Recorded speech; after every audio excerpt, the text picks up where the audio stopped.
Shalom saudaraku yang saya kasih dalam nama Tuhan Yesus. Bersua kembali dengan saya.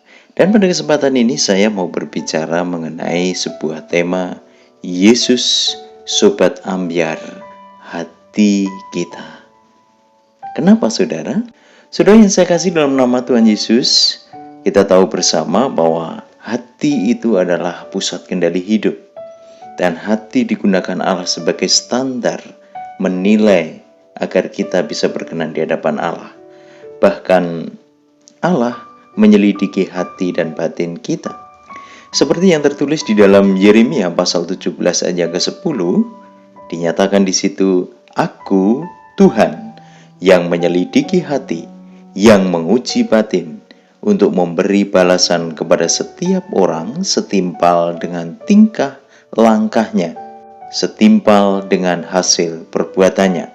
Bahkan saudara, di dalam Matius 5 ayat yang ke-8 dikatakan, berbahagialah orang yang suci hatinya, karena mereka akan melihat Allah.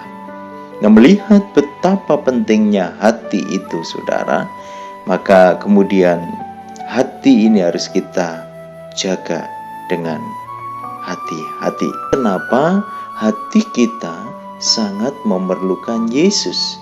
Kenapa saudara?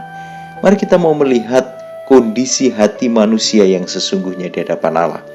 Yeremia pasal 17 ayat yang ke-9 mengatakan bahwa betapa liciknya hati, lebih licik daripada segala sesuatu. Hatinya sudah membatu, siapakah yang dapat mengetahuinya? Bahkan di dalam Markus pasal yang ke-7 ayat 21 sampai 23 mengatakan, sebab dari hati orang timbul segala pikiran jahat, percabulan, pencurian, pembunuhan, perzinahan, keserakahan, kejahatan, kelicikan, hawa nafsu, iri hati, hujat, kesombongan, kebebalan. Semua hal-hal jahat ini timbul dari dalam dan menajiskan orang.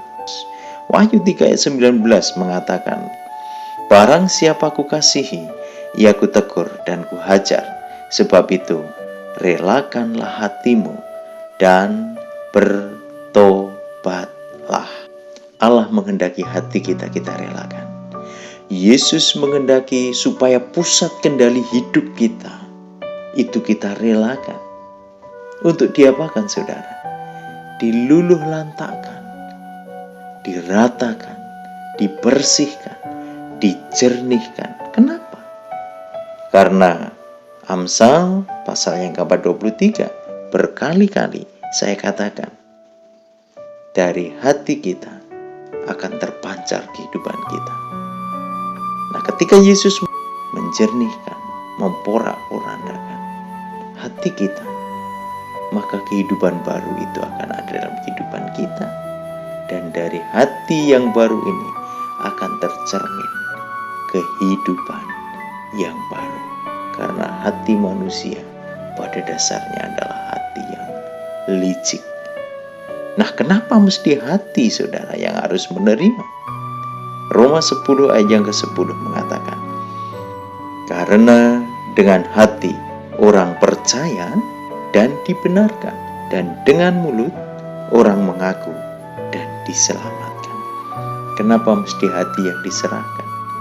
Karena melalui hati atau dengan hati orang percaya dan dibenarkan. 2 Korintus 5 ayat yang ke-17. Jadi siapa yang ada di dalam Kristus, ia adalah ciptaan baru, yang lama sudah berlalu, sesungguhnya yang baru sudah datang. Amsal 4:23. Jagalah hatimu dengan penuh kewaspadaan, karena dari situlah terpancar kehidupanmu. Ketika hati kita sudah terbarukan oleh karena Kristus, maka yang terpancar melalui kehidupan kita adalah Kristus. Hati kita memerlukan Kristus untuk diperbaharui. Biar yang keluar adalah pencerminan Kristus melalui perkataan, perbuatan, dan tingkah laku kita. Bahkan apapun yang kita lakukan, termasuk puasa kita, harusnya didasari dari hati yang sudah diperbarukan. Saudara, saya mengasihi saudara semua, dan Tuhan Yesus memberkati. Amin.